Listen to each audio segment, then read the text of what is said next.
بسم الله الرحمن الرحيم الحمد لله رب العالمين وأصلي وأسلم على نبينا وحبيبنا محمد وعلى آله وصحبه وسلم تسليما كثيرا أما بعد. Alors tout le monde est à la recherche de cette vie heureuse, tout le monde est à la recherche du bonheur et chacun a sa conception du bonheur et quelquefois même de la réussite. Quand je dis chacun, tout dépend de nos convictions religieuses, de notre croyance. En tout cas, ce qui m'importe ici, c'est de parler en tant que croyant musulman et je m'adresse à des croyants musulmans. On va donner quelques clés afin de pouvoir goûter à la félicité, à la réussite et au bonheur. As-sa'ada fi dunya wal akhirah bi'idhnillahi tabaraka wa ta'ala wa billahi tawfiq. On ne va pas s'étaler en citant sans exemple ou alors en donnant 100 clés, mais ça va tourner, cette intervention va tourner autour de 3 clés qui sont indispensables en tout cas. Il y a d'autres clés, il y a d'autres éléments, il y a d'autres paramètres qui rentrent en compte en dehors de ces clés-là afin de goûter au bonheur. Mais en tout cas, on ne peut se passer de ces 3 clés. C'est impossible. Celui qui prétend vouloir goûter au bonheur éternel en se passant de ces 3 clés que je vais vous donner ou d'une de ces 3 clés, eh bien il se trompe complètement. Je me répète, je parle en tant que croyant musulman. Après, libre à chacun de croire à ce qu'il veut et d'avoir sa conception du bonheur comme bon lui semble. Mais en tout cas, nous, on a notre conception du bonheur et cela est vérifié dans la vie de tous les jours. Quand on est croyant et qu'on met en application ces clés, eh bien on ressent le bonheur. Et on peut traduire le bonheur par un sentiment. C'est un sentiment, bien sûr, le bonheur, puisque ce sentiment réside dans le cœur.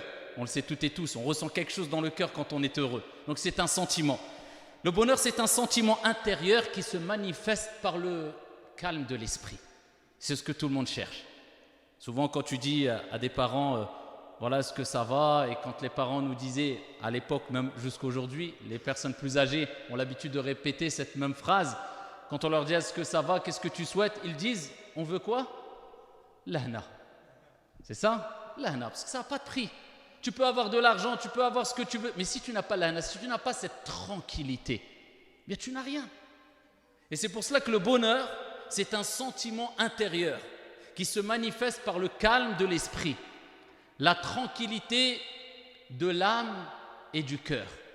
Et cela est propulsé par la puissance de l'iman, la foi. Et quand tu as goûté au bonheur, ce bonheur que je viens de vous expliquer, le calme de l'esprit, la sérénité du cœur, la sérénité de l'âme, wallahi, tu n'as plus rien à envier à qui que ce soit, qu'il soit riche ou pas, fort ou pas, puissant ou pas, connu ou pas. Parce qu'il faut savoir une chose, le bonheur éphémère, tu peux l'acquérir à travers des biens mondains éphémères. C'est possible. À travers l'argent, à travers ici le fait que tu sois connu, à travers un poste, à travers un... Mais il faut bien comprendre, c'est un bonheur éphémère qui disparaîtra quand tes biens de ce bas monde disparaîtront. Kullu man alayha fan. Et tout ce qu'il y a sur la surface de la terre est voué à éphémérité. Donc ton bonheur ne perdurera pas. Puisque tu as basé ton bonheur sur une chose éphémère, l'argent. Ça va rester l'argent? Est-ce que tu prendras juste 1 euro avec toi dans la tombe? Est-ce que juste la clé de chez toi, il y a un intérêt que tu la prennes avec toi dans la tombe? Donc tu as basé ton bonheur sur une cause éphémère, ton bonheur ne sera qu'éphémère. Mais la vraie réussite, le vrai bonheur, la vraie vie heureuse réside dans ce qui n'est pas éphémère. Et ce bonheur-là ne s'achète pas, mais il se gagne. En gagnant l'amour de celui qui accorde le bonheur à qui il veut quand il veut, Allah subhanahu wa ta'ala. Donc le bonheur éternel, parce que c'est un bonheur éternel. Le croyant qui a goûté à ce bonheur-là sera heureux, on est bien d'accord, ici-bas mais aussi dans le delà. Puisqu'Allah subhanahu wa ta'ala aura été satisfait de lui et Allah azza wa jal, de par sa miséricorde et sa compassion et sa justice, aura placé le bonheur dans son cœur ici-bas. Et s'il a mérité le bonheur ici-bas, il goûtera au bonheur dans le delà. Jaza'an wifaqa. Tu as travaillé, tu as mérité le bonheur ici-bas, Allah Azza wa Jal te rétribuera par le bonheur éternel. C'est pour cela que nous, en tant que croyants, on a cette conception du bonheur. C'est un bonheur qui n'est pas éphémère, mais c'est un bonheur éternel. Et wallahi wa rabbil Kaaba, il suffit d'aller regarder à droite et à gauche, devant et derrière nous, à travers notre petite expérience, je ne dis même pas à travers celles et ceux, les histoires de celles et ceux qui nous ont précédés, mais juste à travers notre petite expérience autour de nous, regardez. Ceux qui sont dans la voie de l'illicite, dans le haram, dans l'argent illicite, loin de la prière, loin de la religion, loin de... Bien que quand on voit de manière apparente, ils n'ont rien à envier à personne. Souvent, ils ont des belles maisons, ils ont de l'argent, ils ont tout pour être heureux. Et ils sont heureux quelquefois de manière apparente. Mais on a dit que le bonheur, c'est un sentiment intérieur. Et wallahi, tu peux paraître être le plus heureux et le plus riche et le plus beau si tu n'as pas la richesse intérieure et le calme de l'esprit, le calme du cœur, la sérénité du cœur. Si tu n'as pas ce bonheur, cette tranquillité intérieure, tu n'as rien, et on le sait. Et ô combien de riches se sont suicidés, puisqu'ils se sont dit, j'ai de quoi assouvir mes besoins, mes envies. Je peux acheter ce que je veux pour être heureux. Le but quand on veut avoir de l'argent, quand on veut avoir le pouvoir, c'est pourquoi? Le but c'est quoi? C'est avoir du plaisir pour être heureux. Mais quand il a tout cela et qu'il se dit je peux même aller sur la lune si je veux, j'ai tellement d'argent, je fais ce que je veux, je peux organiser ce que je veux, je peux avoir ce que je veux, je peux acquérir ce que je veux, mais il sent toujours un vide. Bien, il se rend compte, bon gré mal gré, qu'en fait le vrai bonheur, ce n'est pas ce qui est palpable physiquement à travers les richesses et les biens d'ici-bas, mais c'est le sentiment intérieur qui se manifeste par un calme de l'esprit, un repos de l'âme, une tranquillité du cœur. Et cela ne peut être propulsé que par la puissance de l'iman, la foi. Alors il y a plusieurs éléments pour acquérir le bonheur de manière générale. Nous, en tant que croyants musulmans, on dira c'est la religion. Mais il faut pousser un peu plus loin et chercher à savoir quelles sont les clés les plus importantes pour goûter à ce bonheur. De manière quotidienne, chaque jour. Matin, midi et soir. Que ça ne soit pas ponctuel, mais que tu vives heureux. Bien sûr, on se comprend. Il y aura des moments de tristesse, il y aura des moments de douleur, il y aura des malheurs dans la vie. C'est sunnatullah. Ça, c'est le décret d'Allah subhanahu wa ta'ala. Allah azza wa jalla a dit au prophète alayhi salatu wa salam dans le Coran wa la taku fi dayqi mimma yamkurun inna Allaha ma'a alladhina attaqaw. Et ne sois pas wa la taku fi dayqi mimma yamkurun. N'est pas ce sentiment d'angoisse. Il ne faut pas avoir cette poitrine serrée, être mal, être gêné à cause de ceux qui complotent contre toi. Allah est avec ceux qui le craignent. Et Allah est avec les bienfaisants. Allah s'adresse à qui? Au prophète alayhi salatu wa salam. Le prophète a pleuré quand son fils est décédé. Et il a rappelé que c'est une miséricorde de la part d'Allah. Donc c'est tout à fait normal d'avoir ces moments de joie, de tristesse, de réussite, d'échec. Allah nous dit dans le Coran, et c'est ainsi que nous faisons alterner les jours. Un jour pour toi, un jour contre toi. Un jour bon, un jour mauvais. Un jour de joie, un jour de tristesse. Mais le croyant, eh bien c'est pertinemment que ces épreuves seront une source de bonheur au jour de la résurrection. Et que ce n'est que passager. Et il ne dépasse pas les limites en se plaignant d'Allah, mais il se plaint auprès d'Allah en étant satisfait de ce qui lui arrive. Et il sait pertinemment que toute épreuve qui le touche, c'est une expiation des péchés et c'est une purification pour lui ici-bas et dans le delà, et sûrement qu'Allah subhanahu wa ta'ala lui a évité pire.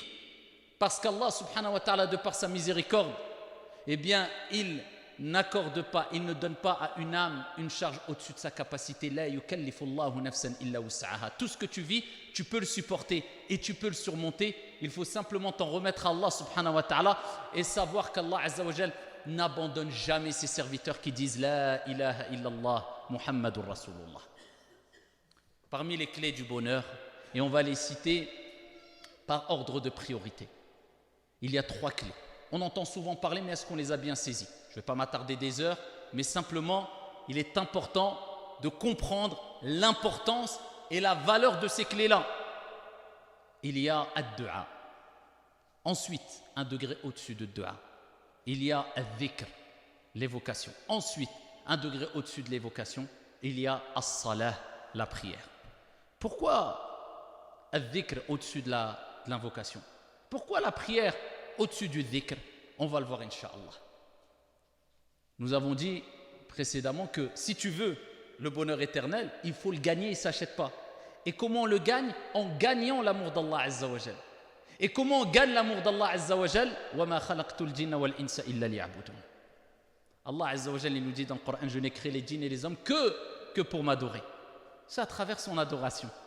Et il n'y a pas d'action à travers laquelle le serviteur se rapproche le plus d'Allah subhanahu wa ta'ala et est le plus aimé par Allah subhanahu wa ta'ala, comme il est relaté dans le hadith divin, que ce par quoi Allah Azza wa Jal, ou que à travers les actes qu'Allah subhanahu wa ta'ala lui a ordonné de faire, les obligations, as-salah, as-siyam.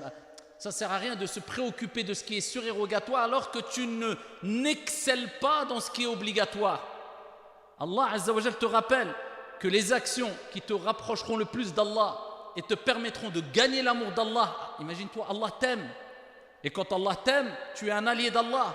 Et quand tu es un allié d'Allah, de quoi crains-tu? Qu'est-ce qui va te détourner du bien après cela? Allah veut ton bien. Khalas. Mais cet amour-là, il se gagne à travers ce que Allah t'a ordonné de faire. Concentre-toi par ce qui est obligatoire. Et c'est ce qui nous désole aujourd'hui. Tu verras peut-être une personne polémiquer des heures, une personne apprendre la science pendant des heures chaque jour, une personne prête à parler et exhorter les gens pendant des heures. Mais la base, il ne l'a même pas. قَدْ أَفْلَحَ الْمُؤْمِنُونَ الَّذِينَ هُمْ فِي صَلَاتِهِمْ خَاشِعُونَ. Allah dit, certes, ont réussi les croyants. Qui sont, ya Allah, ces croyants-là qui ont réussi, ils ont gagné ça et stop, classe. Celles et ceux qui sont humbles, qui ont cette concentration dans la prière. Cette personne qui va fournir énormément d'efforts dans des domaines, dans des sujets, alors que as-salah, il la bâcle et il fait peut-être la prière de l'hypocrite. Vous voyez l'importance de les priorités, al-awlawiyat. Concentre-toi par ce qui est accessible par toutes et tous, parce que vous ne trompez pas.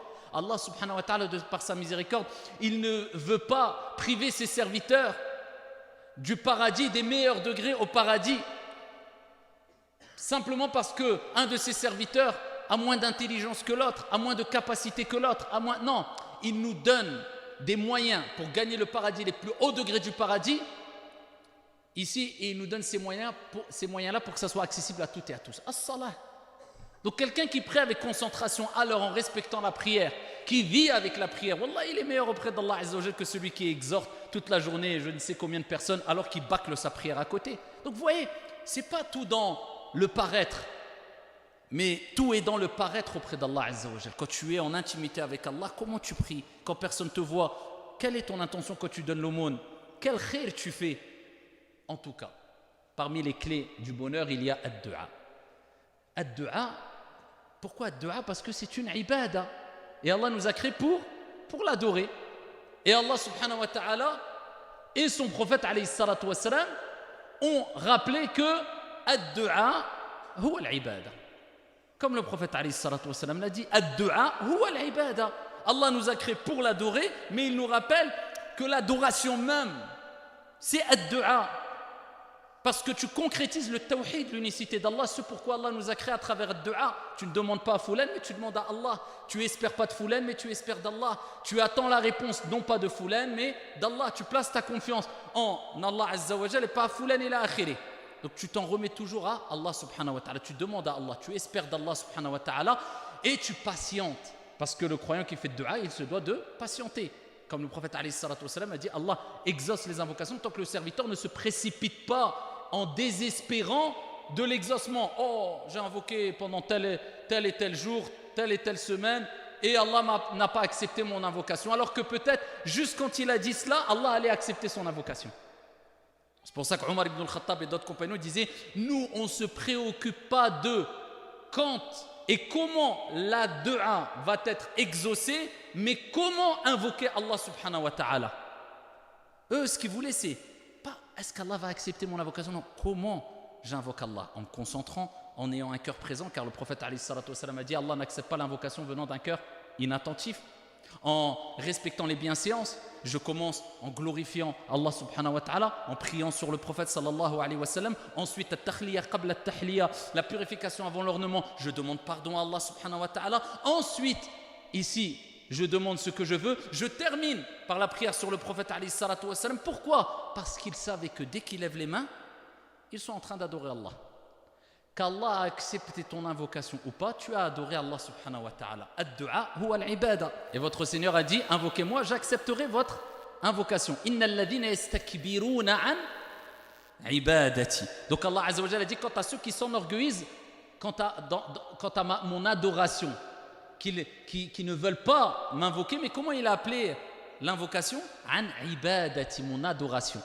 Donc Allah a appelé ad-du'a al-ibada aussi. Comme le prophète alayhi salatu wa sallam a dit, ad-du'a huwa al-ibada. L'invocation, c'est l'adoration même.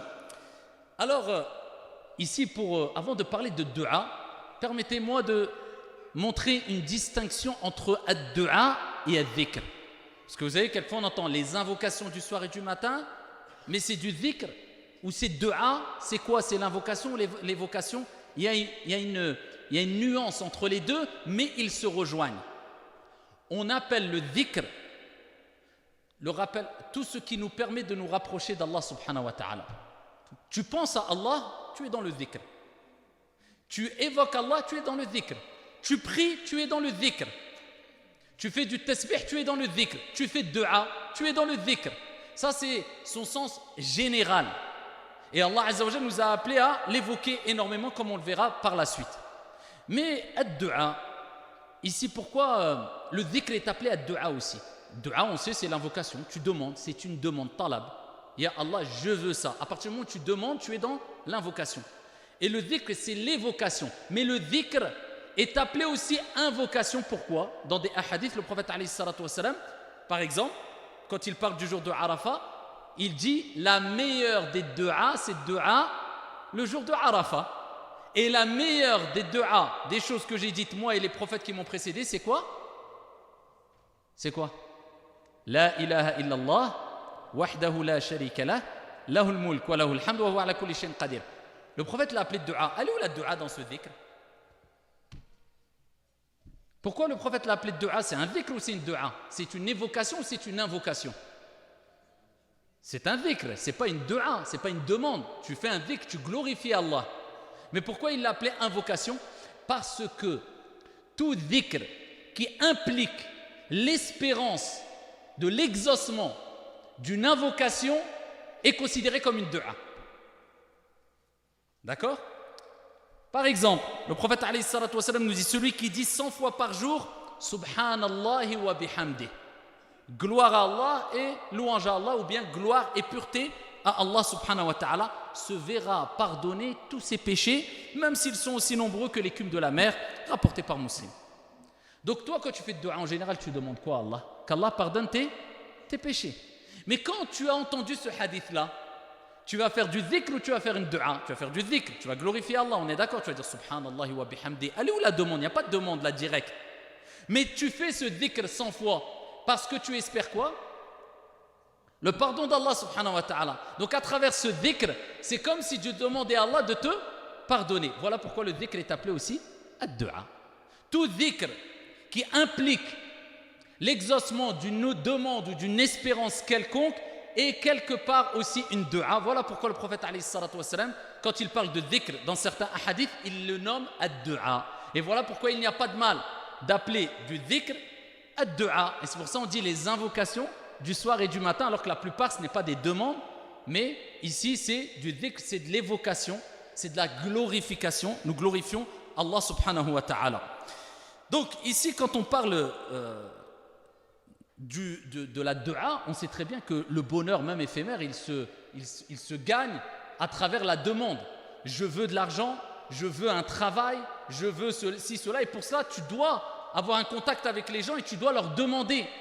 Tu dois ici présenter ta candidature, tu dois espérer quelque chose, une réponse des gens, etc. Ça, c'est pour le bonheur qui existe, soit, mais qui est éphémère. Donc, a fortiori, si tu souhaites le bonheur éternel, il faut demander à celui qui est en capacité de te donner ce bonheur éternel. Donc, il faut le demander à Allah. Donc, ça passe par la demande, c'est logique. Toute chose que tu veux acquérir passe par une demande quelconque. Que dire du bonheur éternel? Ça passe par la demande. Pour ça, le prophète, alayhi salatu wa salam, il nous dit de demander le paradis. Et il dit, quand vous demandez le paradis, demandez le degré le plus haut du paradis, qui est le firdaus. Donc Allah nous demande de demander le paradis. Et plus que cela, même le paradis et l'enfer, on fait dua. Et celui qui demande à Allah subhanahu wa ta'ala de lui accorder le paradis 3 fois, le paradis, eh bien, invoque Allah azza wa jal en ta faveur. Oh Allah, accorde-lui le paradis. Et celui qui demande protection contre l'enfer à 3 reprises, eh bien, de même l'enfer, demande à Allah de te préserver de l'enfer. Donc, on voit l'importance de, ici, ad-du'a. Et ad-du'a, bien sûr que ça apporte un bonheur éternel dans l'au-delà à travers ces demandes de l'au-delà. Et c'est pour cela qu'il ne faut pas se tromper aussi. Il n'y a aucun problème. Il y a une minorité de savants, à titre d'exemple, qui disent que dans la prière, on ne doit pas faire de demandes autres que le dhikr et la récitation du Coran. Parce qu'ils disent que ça rentre dans le fait de parler dans la prière. La grande majorité, ils ont leurs preuves. Ils disent bien sûr, tu peux faire des demandes. D'accord ? Il n'y a pas de problème à cela. Mais en tout cas, la dua doit se faire tout le temps, à tout moment. Et celui qui veut acquérir le bonheur dans l'au-delà, il invoque Allah subhanahu wa ta'ala pour l'au-delà. Et il est important de multiplier plus les invocations pour l'au-delà que la vie d'ici-bas. Pour ça, quelquefois, on se trompe. On dit, c'est bien, je fais des duas, je demande des choses à Allah ici-bas, et c'est une ibada, et c'est bien. Mais il ne faut pas se perdre. Est-ce que pour nous, le plus important, c'est l'au-delà ou la vie d'ici-bas? Normalement, ça doit être l'au-delà. La vie d'ici-bas, elle est minime. 60, 70 ans, 100 ans, 110 ans. Et après, l'au-delà, c'est éternel. Donc c'est plus logique qu'on demande plus à Allah subhanahu wa ta'ala des biens dans l'au-delà que ici-bas. Le paradis éternel que le paradis entre guillemets terrestre. Donc ne vous trompez pas et n'oubliez jamais d'invoquer plus Allah subhanahu wa ta'ala pour avoir des bienfaits dans l'au-delà que ici-bas. Ça ne veut pas dire qu'on ne doit pas invoquer Allah azza wa jal pour des bienfaits d'ici-bas. Ça ne veut pas dire que ad-du'a est réservé pour le bonheur dans l'au-delà. Ad-du'a provoque la réussite, al-faraj, la dissipation des tristesses et des angoisses et des problèmes même ici-bas, à titre d'exemple. Et ça, c'est un des secrets de dua. Et ça nous rappelle la puissance de dua. Il y a le fait d'invoquer Allah directement. Il y a Allah, tu demandes à Allah. On va parler de quelques instants ou quelques moments propices à l'exaucement de l'invocation. Mais il y a une autre manière qui est subtile et qui est très puissante. C'est ce qui est rapporté dans le hadith rapporté par Al-Bukhari. Vous connaissez sûrement le hadith.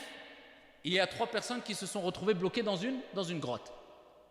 Et imaginez-vous, retrouvées dans une grotte, au loin, dans une plaine ou je ne sais où, personne à droite, à gauche, pas de téléphone à l'époque, rien. Comment ils vont faire?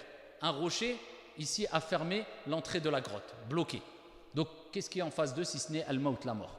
Mais quand tu as la conviction que quand toutes les portes se ferment, il reste une porte qui restera toujours ouverte et qui est « Wa tawakkal ala al-hayy alladhi la yamut » et place ta confiance en le vivant qui ne meurt jamais, Allah subhanahu wa ta'ala, eh bien quand tu auras cette conviction-là face aux épreuves, eh bien tu verras que les portes s'ouvriront bi'idnillah azza wa jal.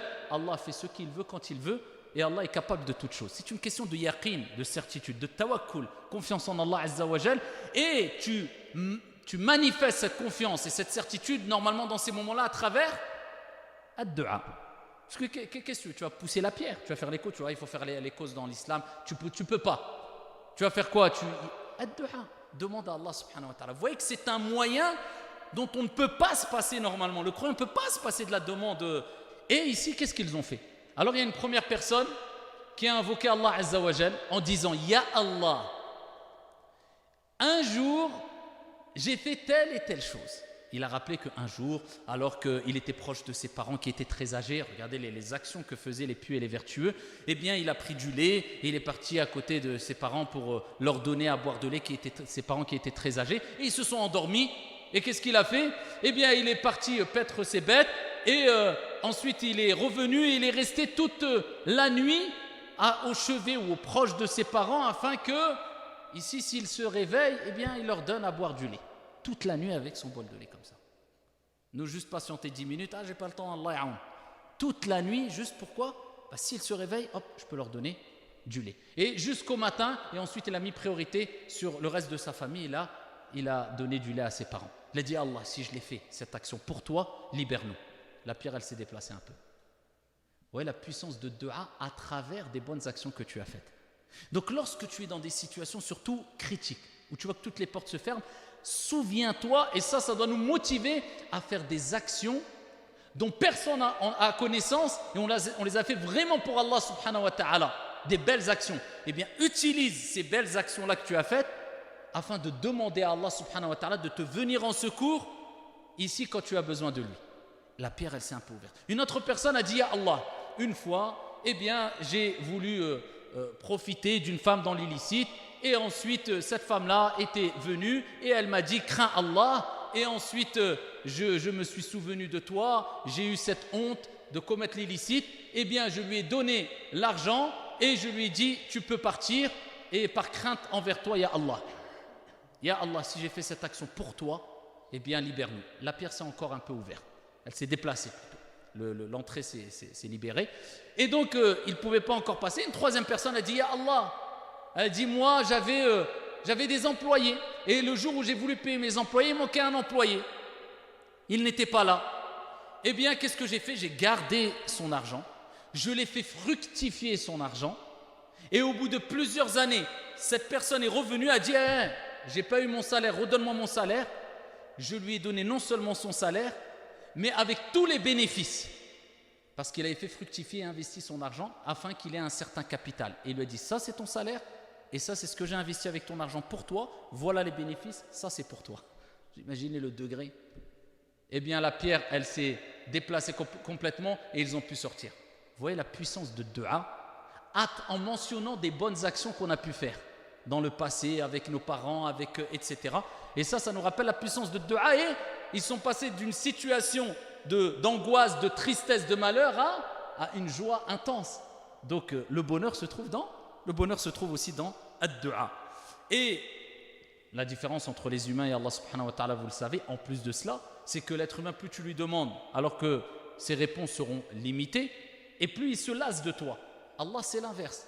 Plus tu lui demandes, et plus il est satisfait de toi. Et moins tu lui demandes, et plus il y a de risques qu'il se mette en colère contre toi, car le prophète alayhi salatu wa sallam a dit, Man lam yas'alillah yaghdab alayh. Celui qui ne demande pas à Allah, Dieu se met en colère contre lui, c'est-à-dire que Dieu n'est pas satisfait de lui, parce que c'est comme si tu disais, et Allah, je peux me passer de te demander ceci ou cela, alors qu'Allah veut que tu lui demandes. Allah, il veut que tu lèves tes mains. Allah, il veut que tu sois dans une situation où tu pleures, où tu n'en peux plus, et tu pleures et tu invoques Allah Azza wa Jal. Eh bien là, c'est un moment où l'invocation est propice d'être exaucée bi'idnillahi tabaraka wa ta'ala. Wa idha sa'alaka ibadi anni fa inni qarib ujibu da'wata ad-da'i idha da'an. Allah, il dit, quand mon serviteur t'interroge sur moi, il n'a pas dit dis-leur que. Il répond directement à Allah, je suis tout proche. J'accepte. Je réponds à l'invocation de celui qui me demande. Allah, il accepte les invocations. Mais pourquoi alors vous allez me dire, oui, mais j'invoque, j'ai toujours pas de résultat. Tu penses qu'il n'y a pas de résultat, mais peut-être qu'il y a eu de grands résultats. Car le prophète alayhi salatu wa sallam fi sahih a dit, quand le serviteur invoque Allah subhanahu wa ta'ala, il se passe une des trois choses, comme vous le savez sûrement.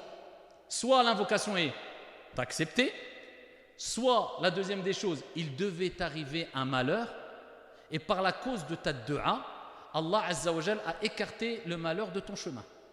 Il ne t'a pas donné ce que tu voulais, mais cette dua-là a fait que Allah a repoussé le malheur qui devait t'arriver. Ou soit le troisième cas, Allah subhanahu wa ta'ala te laisse la récompense ou les fruits de la dua pour le delà. Et des gens diront, ya Allah, comment ça se fait que j'ai acquis tout cela en bonne action? Il dit, tu te rappelles telle chose, tu l'avais demandé, je te l'ai donné? Je dis, non ya Allah. Et telle chose, non ya Allah. Et telle chose, non ya Allah. Je te les ai gardés pour l'au-delà.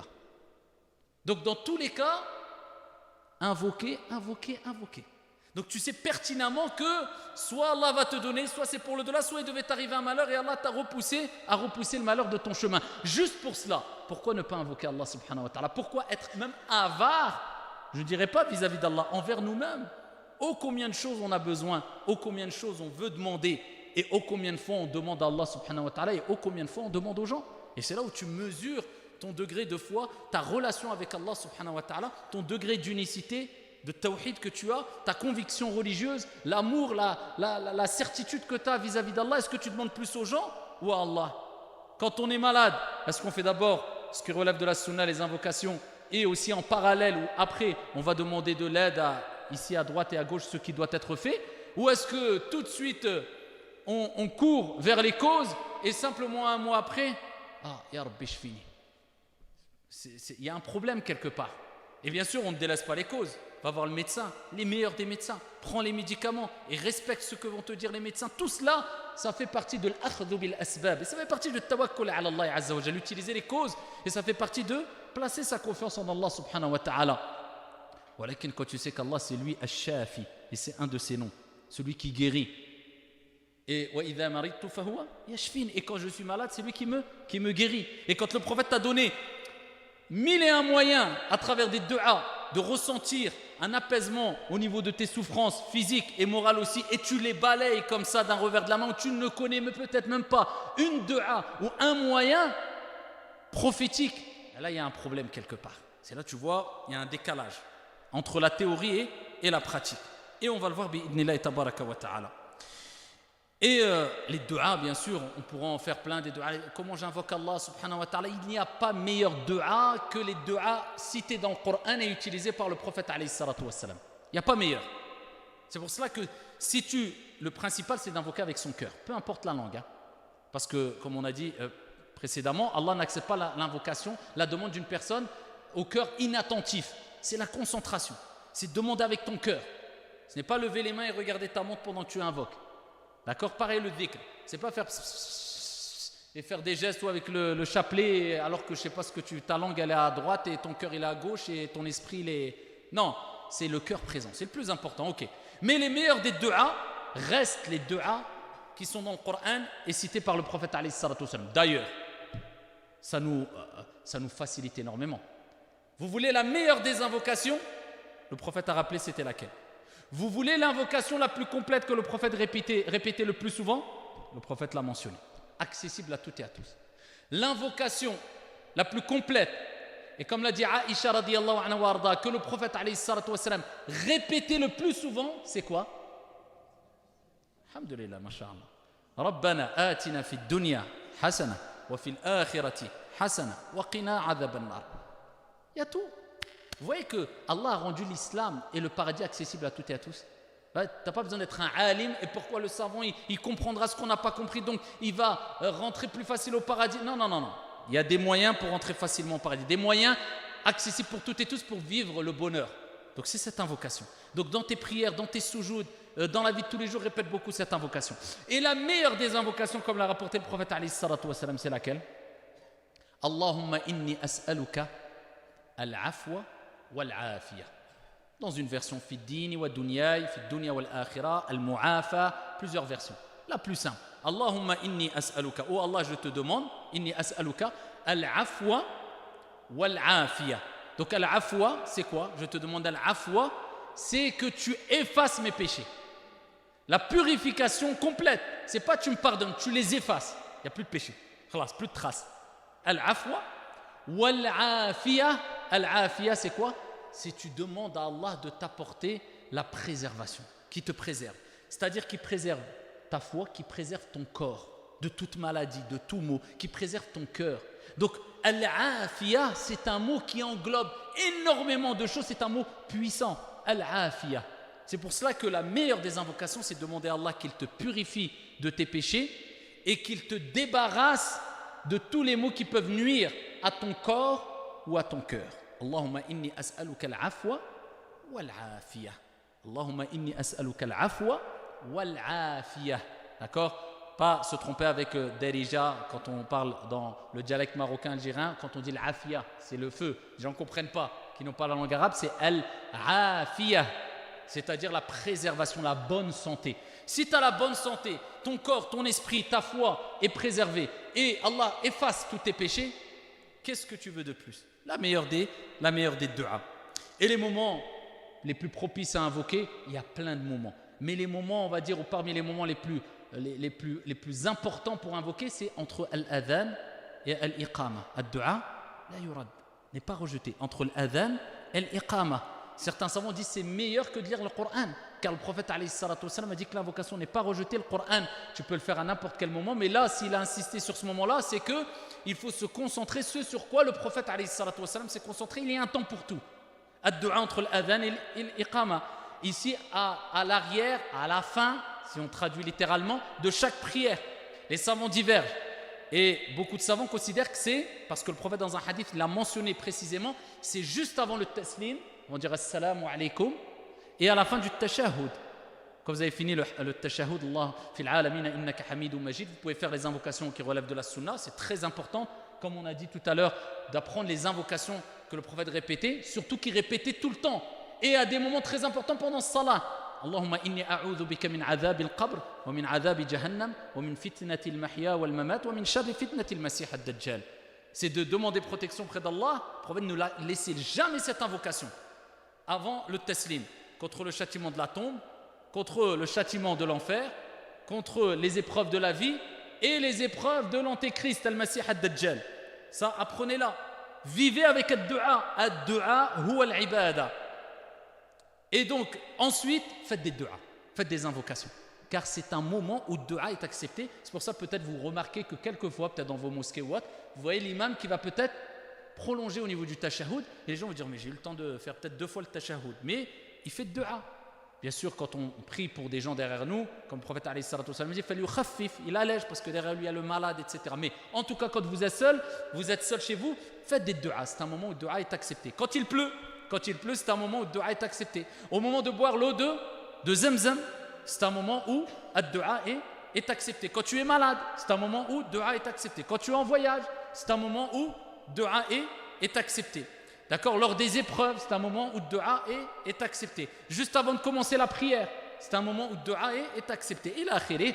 Donc là, je vous donne certaines bases, certaines notions. Après, à vous de voir plus ça dans les détails. Et cela, ici, est répondu. Donc, ad-du'a huwa al-ibada, les invocations. Et demandez à Allah de vous accorder le bonheur et la réussite. On veut le bonheur. On demande à qui? À Allah. Demande à Allah. Allah, il ne rejette pas. D'accord? Parmi les clés, il y a la deuxième clé, ad-dhikr. Il y a ad-dhikr a'am. C'est plus général. Alors, pourquoi dhikr? Ici, ça serait plus important que du'a et ça devance du'a. Et c'est pour ça que je vous dis, je vais vous les donner par ordre de priorité. Ad-du'a n'est pas à rejeter. Attention. Ad-dhikr n'est pas à rejeter. Surtout pas. Le croyant doit vivre avec ad-du'a et ad-dhikr. On a bien compris que ad-du'a, c'est du dhikr. D'accord? Et le dhikr est appelé ad-du'a aussi. Mais le dhikr, c'est un terme dans son sens général qui englobe tout. La prière, le jeûne, le pèlerinage, tout ça c'est du dhikr. وَالذَّاكِرِينَ اللَّهَ كَثِيرًا وَالذَّاكِرَاتِ أَعَدَّ اللَّهُ لَهُمْ مَغْفِرَةً وَأَجْرًا عَظِيمًا. Allah dit celles et ceux qui évoquent fréquemment Allah subhanahu wa ta'ala, beaucoup. Il n'a pas dit qui évoquent simplement. Qui évoquent beaucoup Allah azza wa jalla, Allah leur a préparé un pardon et une énorme récompense. Allah aime celles et ceux qui multiplient le dhikr. On est d'accord? Et le dhikr, c'est une source, une cause de bonheur. C'est pour ça qu'Allah dit dans le Coran al-Karim, on avait dit en introduction, le bonheur, c'est un sentiment intérieur qui se manifeste par le calme de l'esprit, la sérénité du cœur. Allah dit dans le Coran, Ala bi dhikrillahi tatma'innul qulub. N'est-ce pas avec le rappel d'Allah que les cœurs se tranquillisent? Donc c'est le bonheur. Si ton cœur est calme et tranquille, ça n'a pas de prix. On le sait toutes et tous, toutes les épreuves qu'on a pu vivre dans notre vie. Tu as la plus grande des villas, le compte en banque le plus plein, tu as tout le bonheur que tu veux. Mais si tu entends une mauvaise nouvelle, je ne sais pas, un de tes enfants, qu'Allah les préserve et nous préserve toutes et tous, qui s'est égaré complètement, qui est tombé dans le haram, est-ce que tu vas être heureux parce que tu dis, oh, bah, j'ai une belle maison. Wallahi, tu dormiras pas, vrai ou pas? Si tu entends que quelqu'un décède, c'est des choses naturelles. Est-ce que... Vous voyez que le bonheur, c'est dans la tranquillité du cœur. Le bonheur, il ne s'achète pas, il se gagne. Ala bi dhikrillahi tatma'innul qulub. C'est pour ça que même dans les moments les plus difficiles qu'on ne peut éviter, comme la mort, eh bien, on cherche quand même le bonheur à travers le dhikr. Wa idha asabathum musibatun qalu, tout de suite, inna lillahi wa inna ilayhi raji'un. Ulaika alayhim salawatun min rabbihim wa rahma wa ulaika humul muhtadun. Donc, même au moment du malheur, tu fais du dhikr, ton cœur s'apaise et tu goûtes au bonheur. Donc le bonheur se trouve dans le dhikr. Quelqu'un qui ne vit pas avec le dhikr, il peut vous mentir jour et nuit, c'est pas possible qu'il ait le cœur tranquille et qu'il soit heureux. C'est pas possible. Même s'il est musulman, même s'il est croyant. Plus tu vas évoquer Allah, plus tu seras serein. Plus tu seras serein, plus tu seras tranquille et heureux. L'équation, elle est claire. C'est quoi évoquer beaucoup Allah? On a dit c'est la prière et autres. Non. C'est vivre avec le dhikr. Il y a des gens, Wallahi, quand il ne fait rien, tu le verras toujours bouger les lèvres. Subhanallah, alhamdulillah, la ilaha illallah, Allahu akbar, subhanallah, alhamdulillah, la ilaha. Il ne s'arrête pas parce qu'il sait que il puise sa force, il cherche le bonheur, il nourrit son cœur à travers le dhikr. Et le cœur ne se rassasie pas du dhikr. Il en veut toujours encore. Et plus tu lui en donnes, et plus il se calme, et plus il est serein, et plus il manifeste ici un sentiment de bonheur et qui se répercute dans ta vie, dans tes faits, dans tes gestes, dans ton entourage, etc. Le dhikr et le dhikr. وَالذَّاكِرِينَ اللَّهَ كَثِيرًا. Et le dhikr, on pourrait en parler longuement, mais ce qui est important de dire et de rappeler, c'est un hadith où le prophète alayhi salatu wassalam a dit, Allah subhanahu wa ta'ala a dit, Man shaghalahu dhikri an mas'alati a'taytuhu afdala ma u'ti sa'ilin. Celui qui se préoccupe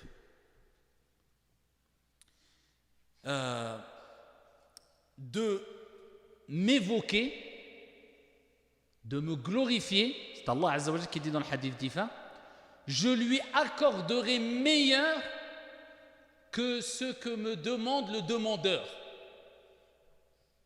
Et de ce hadith-là, certains savants ont dit, c'est la preuve que le dhikr est meilleur que la dua. Pourquoi?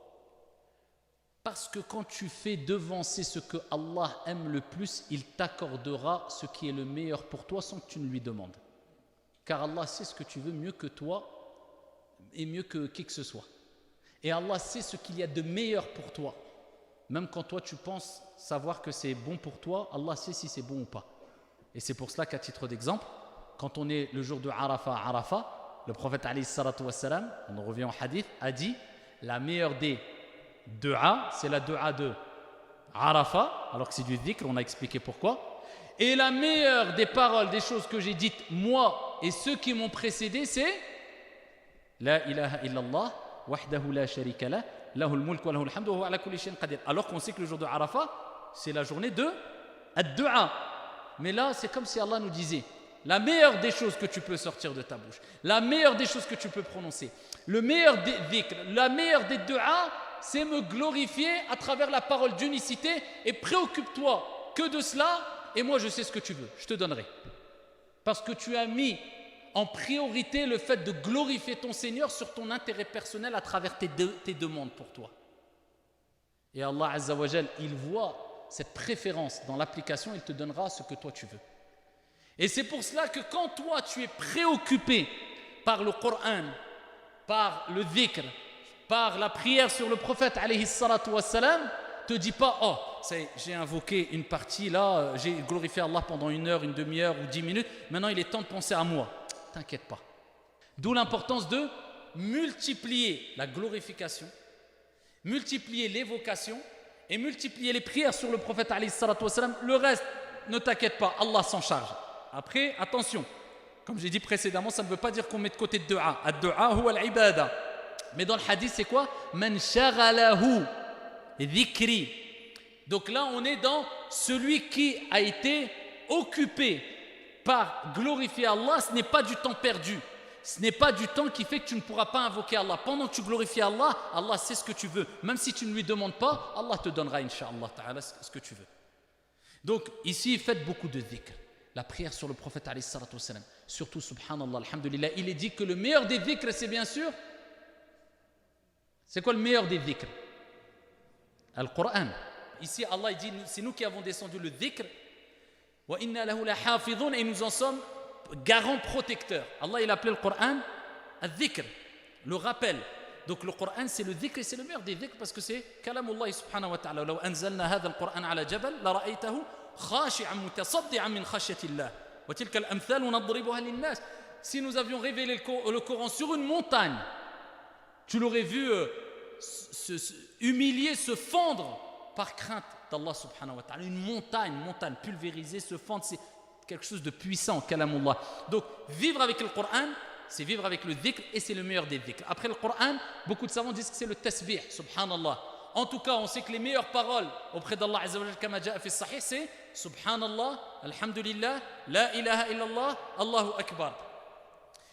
Il y a plein de paroles comme cela, la hawla wa la quwwata illa billah, qui est un trésor parmi les trésors du paradis, et celui qui multiplie la hawla wa la quwwata illa billah, Allah subhanahu wa ta'ala va changer sa situation mauvaise vers une situation meilleure.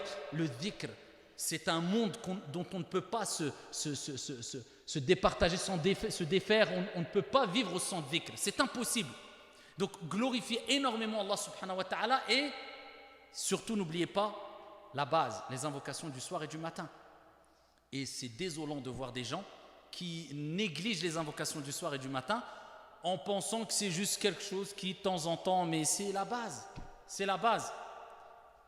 Vous savez que le prophète alayhi salatu wassalam dit celui qui dit 3 fois Bismillahilladhi la yadurru ma'a ismihi shay'un fil ardi wala fis sama' wa huwa as-sami'ul alim, rien ne pourra le nuire dans la journée.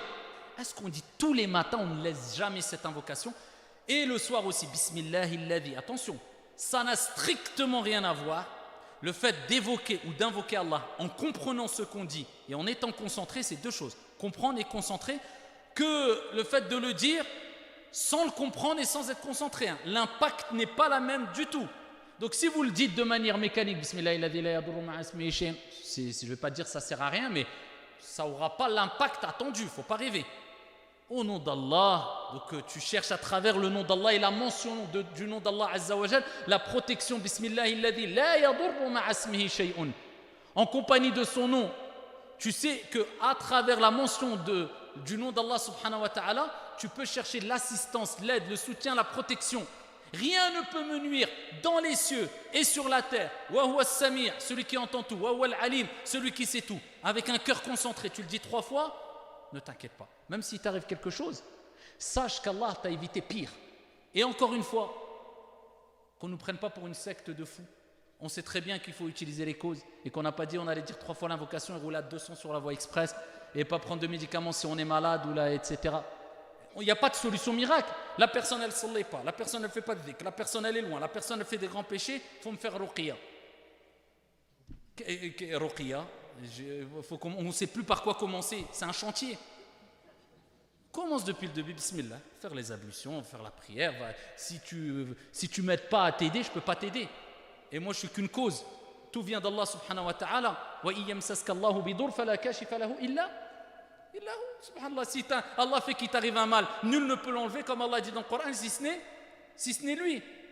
Donc moi, nous ne sommes que des causes. Donc voyez ces invocations, c'est très important. L'invocation qui préserve ton corps. Allahumma afini fi badani, Allahumma afini fi sam'i, Allahumma afini fi basari, la ilaha illa ant. C'est une invocation qu'il ne faut jamais délaisser, subhanallah, le matin et le soir. Oh Allah, préserve, on parle de l'afi encore, le prophète il la disait tout le temps. Oh Allah, préserve mon corps. Oh Allah, préserve mon ouïe. Oh Allah, préserve ma vue. La ilaha illa ant. Si tu vis avec ces invocations, comment veux-tu ne pas te sentir bien et apaisé? Donc ces invocations-là du soir et du matin, il y en a qui sont toutes importantes. Mais il y a des invocations de base. Est-ce que le matin on récite Qul huwallahu ahad al-falaq an-nas 3 fois le matin et 3 fois le soir? Ayat al-Kursi, celui qui récite Ayat al-Kursi, eh bien Allah envoie un ange qui est proche de lui et qui est près de lui toute la nuit afin de le préserver. Bi'idhnillahi tabaraka wa ta'ala, Ayat al-Kursi. Est-ce que, subhanallah, on a plein d'invocations et d'évocations qui sont extrêmement importantes, mais malheureusement on leur donne que très peu d'importance, illa man rahim Allah. Et le bienfait du dhikr aussi, Allah Azza wa Jal, et on sait très bien qu'al-insan mushtaq min an-nisyan. C'est un dérivé du mot an-nisyan, l'oubli. Et al-insan oublie. Et souvent on oublie des choses.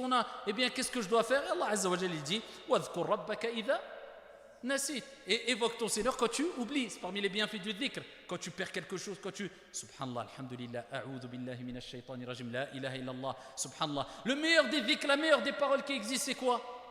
La ilaha illallah. Le prophète a dit, il n'y a pas meilleure parole. Qui a des difficultés à dire la ilaha illallah. Donc ces paroles, est-ce qu'on les répète? Subhanallah, alhamdulillah, la ilaha illallah, Allahu akbar. Tout cela, c'est des choses qu'on doit mettre en application ici chaque jour, incha'Allah ta'ala. Le prophète alayhi salatu wa salam, à titre d'exemple, pour vous montrer l'importance du dhikr, il dit alayhi salatu wa salam, quand il fut interrogé à propos des jeûneurs qui ont le plus de récompenses auprès d'Allah Azza wa Jal. Les jeûneurs qui ont le plus de récompenses auprès d'Allah subhanahu wa ta'ala, et il dit alayhi salatu wa salam dans le hadith rapporté par Ahmed, ce sont celles et ceux qui évoquent le plus Allah. Qui a le plus de récompenses, ya Rasulallah, quand il jeûne? Pas dit ceux qui donnent le plus d'aumônes. ceux qui auront fait le plus de dhikr dans la journée. Subhanallah, alhamdulillah. Et c'est accessible encore à toutes et à tous. Même une femme qui est indisposée, beaucoup disent oui, mais c'est la nuit du destin, les 10 derniers jours. Tu peux faire ce qu'il y a de meilleur.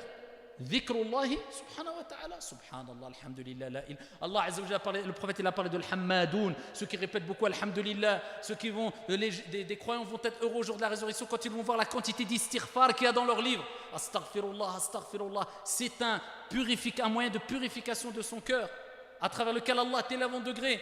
Au lieu de dire des bêtises toute la journée, subhanallah, alhamdulillah, la ilaha illallah, Allahu akbar, en comprenant, subhanallah, tanzihullah, tu reconnais qu'Allah est exempt de toute imperfection. Et Allah Azza wa Jalla est parfait et complet. Alhamdulillah, preuve de reconnaissance. Ya Allah, je te remercie, je suis reconnaissant. Inda al-ibtila'at, au moment des épreuves. As-sabr wajib. La patience est obligatoire. Mais al-rida, la satisfaction. Et remercier Allah, ça c'est un autre degré. Mais toi, tu veux atteindre ce degré. Non seulement tu patientes et tu dis merci à Allah, louange à toi, alhamdulillah.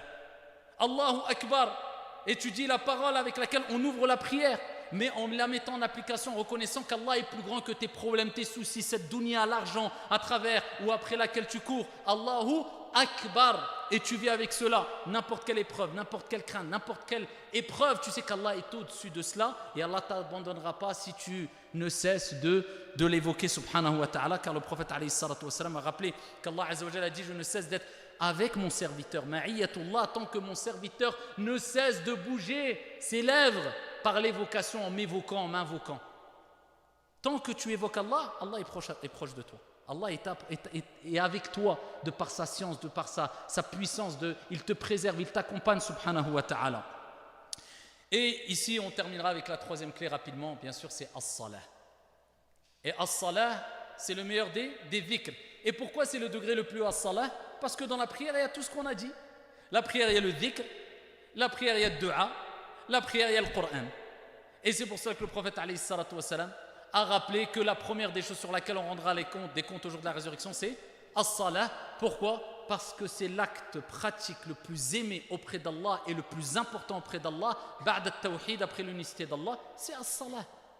Donc si tu te concentres plus sur autre chose que sur la prière, tu n'as rien compris. As-salah, c'est quoi? Inna as-salata kanat 'ala al-mu'minina kitaban mawquta, c'est de la faire à son heure. La prière, c'est une source de bonheur. Et pourquoi pas? Aïcha radiyallahu anha wa ardaha a dit, lorsque le prophète alayhi salatu wa salam était préoccupé par quelque chose ou vivait une épreuve, il accourait vers quoi? Vers la prière. Quand ils avaient des épreuves, quand ils étaient dans des moments d'épreuves, de difficultés, le prophète il avait l'habitude de dire, il avait hâte que lors de la prière rentre, il disait, Ya Bilal, arihna biha. Ya Bilal, apaise-nous avec elle, c'est-à-dire en faisant l'appel à la prière. Ils avaient atteint le degré qui est, on cherche le repos, la tranquillité et la sérénité intérieure dans la prière. Alhamdulillah.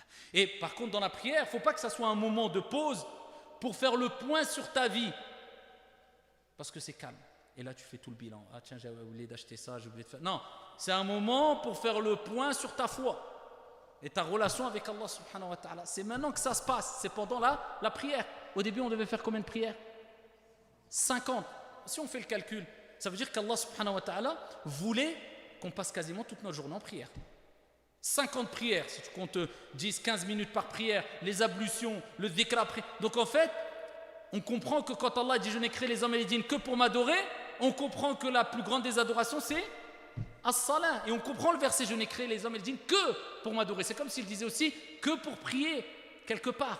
Parce que c'est l'élément le plus important. Bien sûr ce n'est pas que pour la prière, mais il y a d'autres choses. Mais la prière a une énorme place. Comment ça se fait qu'aujourd'hui on la bâcle?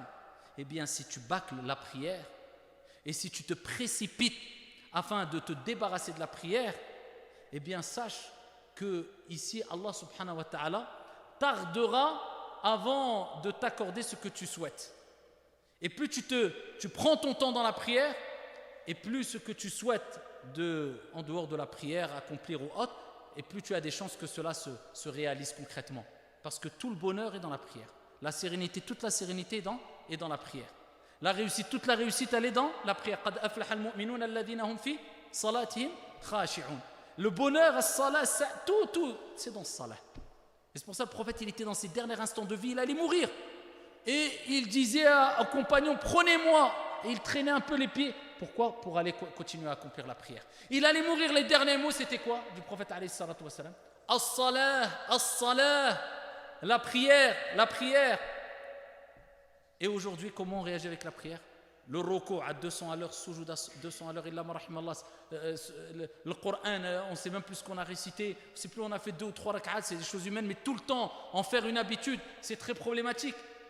Et le prophète alayhi salatu wassalam a parlé de la prière de l'hypocrite.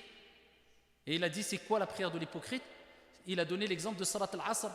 Il a dit, c'est celui qui va attendre jusqu'à ce que Al-Maghrib se rapproche, il va voir le temps, il va se lever, se précipiter pour faire la prière alors que le Maghrib est bientôt rentré, et comme il sait que le Maghrib va bientôt rentrer, il va faire sa prière mais en se précipitant et en évoquant que très peu Allah. Le prophète il dit en évoquant que très peu Allah, il a appelé ça la prière de l'hypocrite. Vous voyez? Donc ici la prière c'est dua. Le prophète alayhi salatu wassalam a dit quand vous êtes dans ce sujoud, c'est le moment où vous êtes le plus proche d'Allah. Akthiru ad-du'a, augmentez les du'a. Quand tu es dans ce sujoud, c'est le moment où tu es le plus proche d'Allah. Augmente les du'a. Mais on précède ad-du'a par quoi? Par le dhikr. Encore une fois, l'importance du dhikr. Subhana rabbiyal a'la, gloire à Allah le Très-Haut. Au moment où tu as l'endroit le plus élevé de ton corps, tu le rabaisses à l'endroit le plus bas et tu rappelles que Allah c'est le plus haut. Subhana rabbiyal a'la. Et là, quand tu as dit cela, après invoque Allah Azza wa Jal. Si tu veux te satisfaire du dhikr, tu as compris. Subhana rabbiyal a'la. Dans le ruku', Subhana rabbiyal azim. Et quand tu fais ton tashahhud doucement, et quand tu fais le prophète alayhi salatu wassalam a parlé vous savez qu'il y a une personne qui était venue saluer le prophète à 3 reprises. Assalamu alayka ya Rasulallah. Le prophète alayhi salatu wassalam a dit irji' wa salli fa innaka lam tusalli. Retourne et prie, tu n'as pas prié. Il repart faire la prière, il revient voir le prophète après. Salam alayka ya Rasulallah. Le prophète lui répond, il dit retourne prier, t'as pas prié. Une 3e fois, salam alayka ya Rasulallah. Il lui dit retourne prier, t'as pas prié. Il dit ya Rasulallah, wallah, je connais que cette prière. Il dit moi, apprends-moi. Et là le prophète il lui a dit, quand tu fais ta prière, voilà comment tu pries. Il lui a rappelé que quoi? Quand tu fais le ruku', attends un instant. Et dis subhana rabbiyal azim. Et ensuite relève-toi du ruku', attends un instant. Ensuite fais ta prosternation, attends at-tuma'nina. Ici là le moment d'apaisement. Et il lui a appris à faire la prière de manière apaisée. Si tu veux goûter à l'apaisement du cœur et la sérénité, la tranquillité de l'âme et du cœur, prie en étant serein et calme. Ça va se répercuter ici dans ton fort intérieur, Inch'Allah ta'ala, une répercussion ici dans la vie de tous les jours.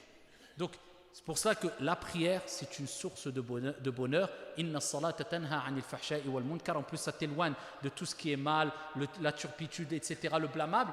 Mais c'est la prière qui est bien accomplie dans son temps avec concentration. En tout cas, on n'est pas parfait, mais essaye de faire un effort par rapport à cette prière qui est souvent malheureusement bâclée. Alors, on aurait pu parler longuement de chaque point encore, mais le but c'est, surtout qu'il fait très chaud là, le but c'est simplement de vous rappeler qu'on ne peut goûter au bonheur que si on a compris quelles sont ces clés-là, ces 3 clés principalement, à savoir ad-du'a, ensuite ad-dhikr, ensuite as-salah. Si tu préserves ces 3 clés, wallahi bi'idhnillahi tabaraka wa ta'ala, tu ne peux que goûter à l'apaisement, à la sérénité et au bonheur, incha'Allah ta'ala. Wallahu a'lam, walhamdulillahi rabbil alamin.